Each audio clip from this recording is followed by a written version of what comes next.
नमस्कार दोस्तों, एक बार फिर से मैं आप लोगों के बीच आया हूँ एक नया टॉपिक लेकर के उत्तराखंड का पौरव तथा या पर्वताकार राजवंश। हालांकि मैंने क्रम से पूरे इतिहास को अभी शुरू नहीं किया, पर मैंने कहा कुछ ऐसा पॉइंट, कोई ऐसा विषय लिया जाए जिस पे आप लोगों के पास ठोस डेटा का अभाव है। इसलिए मैं लेके आया हूँ उत्तराखंड का पौरव अथवा पर्वताकार राजवंश। इसमें आज हम इस राजवंश की जानकारी के स्रोत पढ़ेंगे और वाई.आर. गुप्ते के अनुसार और के.पी. नौटियाल के अनुसार इस राजवंश के कौन कौन से शासक थे उनके बारे में पढ़ेंगे। अभिलेखों में वर्णित इस राजवंश के विभिन्न जो पदाधिकारी थे उनका हम जिक्र करेंगे। उसके अलावा इस राजवंश के जो प्रमुख नगर थे उसका और राजस्व व्यवस्था का हम इसमें अध्ययन करने वाले हैं। शुरू करते हैं। देखिए, सबसे पहले किसी भी राजवंश को, किसी भी ऐतिहासिक राजवंश को या प्रागैतिहासिक हो या आद्य ऐतिहासिक हो, विशेष तौर पर हम ऐतिहासिक इसलिए कह रहे हैं, ऐतिहासिक कहे जाने के पीछे हमारे पास जो मुद्रा स्रोत है या हमारे पास जो अभिलेखी स्रोत है तो हम इसे ऐतिहासिक के तौर पर तो रख ही सकते हैं। तो जो हमारे पास जानकारी के स्रोत हैं वहाँ से हम इस राजवंश की शुरुआत करते हैं। देखिएगा, पौरव या पर्वताकार राजवंश की जानकारी के स्रोत आप लोग यहाँ दिख रहा है, जो आप उसे नोट कर सकते हैं, स्क्रीनशॉट ले सकते हैं, चाहे आप जैसे भी इसे वो नोट डाउन करना चाहें कर लीजिएगा। देखिएगा, राज्य क्षेत्र में अब तक के प्राप्त हुए अभिलेखों में सबसे प्राचीन ताम्रपत्र तालेश्वर अल्मोड़ा से प्राप्त द्विजवर्मन का वृस्ताप शासन और विष्णुवर्मन का ताम्र शासन है। यहाँ पर देखिए एक पॉइंट लिखा हुआ है, सबसे प्राचीन ताम्रपत्र की बजाय इसमें हम अभिलेख कह सकते हैं, क्योंकि यहाँ देखिए आगे आप लोग पढ़ रहे हैं द्विजवर्मन का वृस्ताप और एक तो वृस्ताप लिखा हुआ है, कर्सर आप लोग देख सकते हैं, और दूसरा आप विष्णुवर्मन का ताम्र शासन पढ़ रहे हैं। वृस्ताप शासन और ताम्र शासन क्या होता है, पहले तो इन दोनों पे अंतर क्लियर कर लेते हैं। वृस्ताप का अभिप्राय होता है ऐसा अभिलेख जो एक से अधिक धातुओं से मिलकर के बनाए गए किसी अभिलेख में उत्कीर्ण किया हो, यानी कि ये मिश्रित जो धातु का अभिलेख होता है। एक तो बेसिक सा ताम्रपत्र होता है जो तांबे पे अंकित होता है, अगर तांबे की बजाय हम मिश्रित धातु के किसी उस पे अंकित करते हैं, लिखवाते हैं, तो उसे वृस्ताप बोला जाता है। तो वृस्ताप शासन और ताम्र शासन कहे जाने के पीछे का कारण ये है कि ताम्र शासन मतलब ताम्रपत्र में अंकित शासन है, और वृस्ताप शासन मतलब जो वृस्ताप पत्र है उसमें अंकित शासन की बात कर रहे हैं। तो हमें अल्मोड़ा के तालेश्वर से जो है इसकी सबसे पुरानी जानकारी मिलती है। राज्य क्षेत्र में सबसे प्राचीनतम अभिलेखों की हम बात कर सकते हैं। इसके लिए इन दोनों अभिलेखों में एक एक अंडाकार मुद्रा बनी हुई है। तालेश्वर के जो हमारे पास अभिलेख हैं वो अभिलेख मूल तो जो है लखनऊ संग्रहालय में है, और अल्मोड़ा संग्रहालय जो कि 1979 में बना, क्या नाम है उसका, गोविंद बल्लभ पंत राजकीय संग्रहालय 1979 में जो स्टेब्लिश हुआ था, उसमें जो है इसके इन्हीं जो अभिलेखों की एक तरीके से कॉपीज़ रखी गई हैं। उन्हें आप लोग कभी भी जा करके विजिट करके देख सकते हैं। तो इनकी बात करें तो देखिए इनमें एक एक अंडाकार मुद्रा जुड़ी हुई है। इनमें पसरा हुआ वृषभ, मकर, मछली अथवा कछुआ तथा गरुड़ की आकृतियाँ अंकित की गई हैं। और यहाँ से प्राप्त अभिलेखों में संस्कृत भाषा और गुप्त ब्राह्मी लिपि का प्रयोग किया गया है। इन ताम्रपत्रों के अनुसार या इन अभिलेखों के अनुसार कहा जाना चाहिए शासकों के नाम विष्णुवर्मन, अग्निवर्मन, द्वितीयवर्मन और विष्णुवर्मन। यहाँ पर ये थोड़ा सा उसे देख रहे होंगे तो विष्णुवर्मन द्वितीय होना चाहिए था, ये विष्णुवर्मन द्वितीय आदि शासकों का नाम उल्लिखित है। द्वितीयवर्मन को ताम्रपत्रों में परम भट्टारक, महाराजा धीराज और महाराजा धीराज आदि नाम से जो है इसे उपाधि ग्रहित किया हुआ शासक माना गया है। हर्ष के इसके अलावा जो देखिए उत्तर भारत के अंतिम हिंदू शासक जो पूरे उत्तर भारत पर जिसका कब्जा रहा, हर्षवर्धन जिसे हम बोलते हैं या हर्ष शिलादित्य जिसे हम लोग बोलते हैं, हर्ष के अभिलेख हैं जो मधुवन और बांसखेड़ा, इससे भी जो है इस राजवंश की जानकारी मिलती है। तो सबसे बड़े अभिलेखों के तौर पर तो हमारे पास जो है आपका तालेश्वर अल्मोड़ा से प्राप्त हुए जो अभिलेख हैं वो हैं। उसके अलावा हम राष्ट्रीय इतिहास से अगर इसे कंपेयर करते हैं तो देखिए मधुवन और बांसखेड़ा जो कि हर्षवर्धन के अभिलेख हैं, वहाँ से भी इस राजवंश की हमें जानकारी प्राप्त होती है। उसके बाद करते हैं, देखिएगा कि जो इस वंश की मुद्राओं में संस्कृत और कुटिला भाषाओं का प्रयोग किया गया है। इस वंश की जो मुद्राएं प्राप्त हुई है उसमें संस्कृत भाषा और कुटिला लिपि का जो है प्रयोग मिलता है। वृस्ताप एवं ताम्र अभिलेखों से निम्नलिखित जो है वंशानुक्रम हमें देखने को मिलता है। और ये वंशानुक्रम कैसा है देख लीजिएगा, वाई.आर. गुप्ते के अनुसार और के.पी. नौटियाल के अनुसार।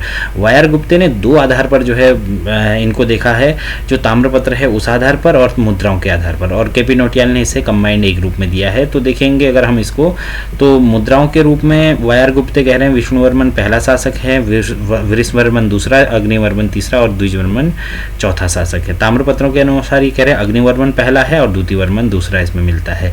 के.पी. नौटियाल जो वाई.आर. गुप्ते की मुद्रा वाला अभिलेख है उसी को कॉपी करते हैं या उसी को मानते हैं कि वही सही जो है इसमें है।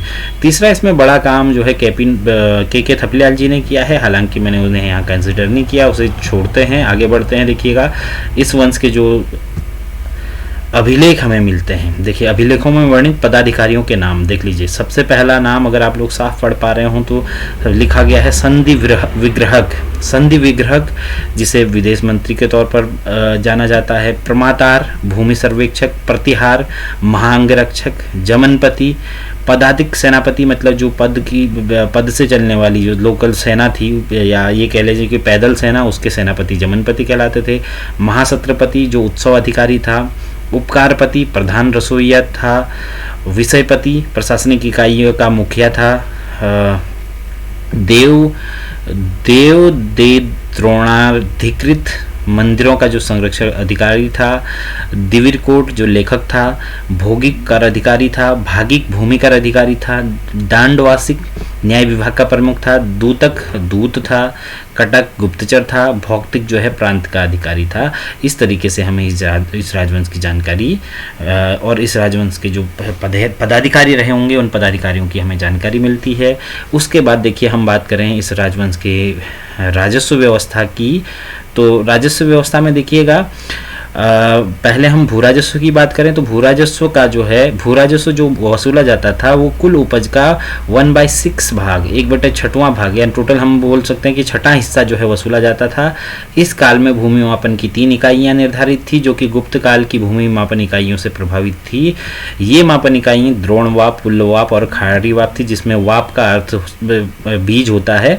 वाप जो है संस्कृत भाषा का शब्द है, वप या वाप बोला जाता है जिसका अर्थ बीज होता है। इस बार देखिएगा 2020 का जो IAS प्री का इंटरव्यू हुआ था उसमें भी पूछा था द्रोणवाप और कुल्यवाप का संबंध किससे है। तो इसका मतलब ये मत सोचिएगा कि द्रोणवाप और कुल्यवाप जो है आपका पौरव राजवंश से रिलेटेड थे, बल्कि अगर हम बात करें द्रोणवाप और कुल्यवाप जैसे ऊपर लिखा गया है, देखिए ये गुप्त टाइम पीरियड से हमने यहाँ कॉपी की है क्योंकि समकालीन लगभग हम इसकी चर्चा कर सकते हैं, तो वहीं से कॉपी किया हुआ है, तो इसलिए जो है वहाँ वो क्वेश्चन गुप्त काल से पूछा गया था। अब देखिए द्रोण वाप की बात करें तो एक द्रोण वाप जो है 32 सेर या 16 नाली के बराबर होता है।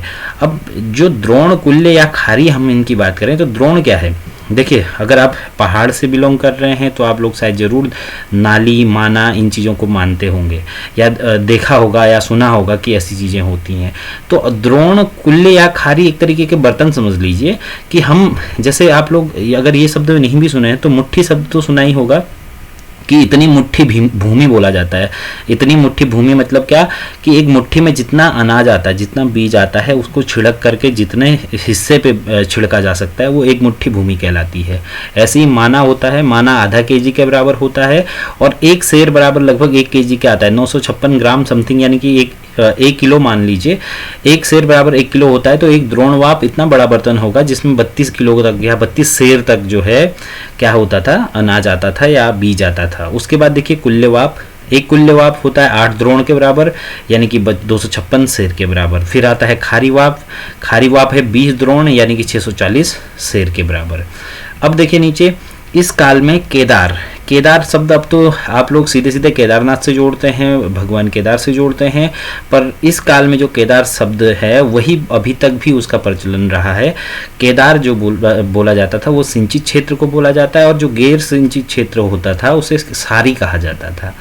डॉक्टर के थपलियाल के अनुसार ताम्रपत्र में श्री व परम भट्टारक महाराज की उपाधि जो है इनके द्वारा अंकित की गई है, इस वंश के शासकों के द्वारा अंकित की गई है। इसके बाद देखिएगा इस राजवंश को यहीं पे क्लोज करेंगे। नीचे लास्ट पढ़ते हैं हम इस राजवंश के जो पौरव राजवंश के समकालीन नगर थे उनसे वर्तमान हमने कहाँ कहाँ किस किस से लिंक किया है। देखिए, तालेश्वर अभिलेखों में पुरी आदि का प्रयोग स्थान नामों को इंगित करने के लिए किया गया है। इस समय जो हमारे नगर थे वो कौन कौन थे? सबसे पहले देखिएगा ब्रह्मपुर तालेश्वर ताम्रपत्र में इसे इंद्र की नगरी तथा नगरों में श्रेष्ठ के रूप में उल्लिखित किया गया है। तालेश्वर ताम्रपत्र इसी जगह से निर्गत किए गए। अब देखिए, इंद्र की नगरी, नगरों में श्रेष्ठ इसे इसलिए कहा गया है, ऑब्वियस सी बात है, जो राजा वहाँ से निकाल रहा होगा ताम्रपत्र या जो अभिलेख अंकित करवा रहा होगा वो अपने नगर की तारीफ करेगा ही। आगे देखिए, वराहमिहिर ने मार्कंडेय पुराण एवं चीनी यात्री वैनसांग की यात्रा वृत्तांत सियुकी में भी इसका विवरण मिलता है। कनिंघम ने इसे रामगंगा तट पर स्थित वर्तमान जो लखनपुर क्षेत्र है, जो कि कत्यूरी टाइम पीरियड का है, लखनपुर क्षेत्र से, जबकि फ्यूहरर ने गढ़वाल के पांडुवाला से ब्रह्मपुर को जोड़ा है। बात करें गुर्ज की, GUTZ होता है गुर्ज ने जो है पौरव वंश को सूलिक वंश से जोड़ा है तथा तालेश्वर क्षेत्र को ही इसकी राजधानी माना है। और केपी नोटपियाल के अनुसार वर्तमान जो रनिहाट है वो क्षेत्र जो है ब्रह्मपुर था। रनिहाट आपका पड़ता है कहाँ? बैजनाथ में पड़ता है। अब आगे देखिए, दूसरा नगर कार्तिकेयपुर। यानी कि अगर हम ब्रह्मपुर की बात करें तो आधिकारिक तौर पर ब्रह्मपुर कोई निश्चित जगह जिसे हम आइडेंटिफाई नहीं कर पाए हैं, ऐसी कोई जगह नहीं है। कार्तिकेयपुर देखा जाए तो देखिए, कार्तिकेयपुर भी अभी तक आइडेंटिफाइड नहीं है, पर फिर भी देखिएगा प्रयाग प्रशस्ति में वर्णित कृत्रपुर से इसे जोड़ा जा सकता है। अनुश्रुतियों के अनुसार कार्तिकेयपुर की स्थापना एक पुराने शहर करवीरपुर के अवशेषों के ऊपर की गई थी। पौरव वर्मनों के काल में ही कार्तिकेयपुर की स्थापना व विकास प्रारंभ हो गया था। वर्तमान जो इतिहासकार हैं, कुछ इतिहासकार इसे जोशीमठ को कार्तिकेयपुर बोलते हैं, जबकि मेरे हिसाब से ये उचित नहीं होना चाहिए। खैर, अगला आपका आ रहा है त्र्यंबपुर। इसे कत्यूर घाटी में बैजनाथ के आसपास का क्षेत्र माना गया है। त्र्यंबपुर इसे कत्यूर घाटी बैजनाथ के आसपास का इलाका कहा गया है। लास्ट देख लीजिए, दीपपुरी, यह बागेश्वर क्षेत्र में ही स्थित होने की संभावना जताई गई है। आज के लिए दोस्तों इतना ही, बाकी कल हम देखेंगे अगला टॉपिक।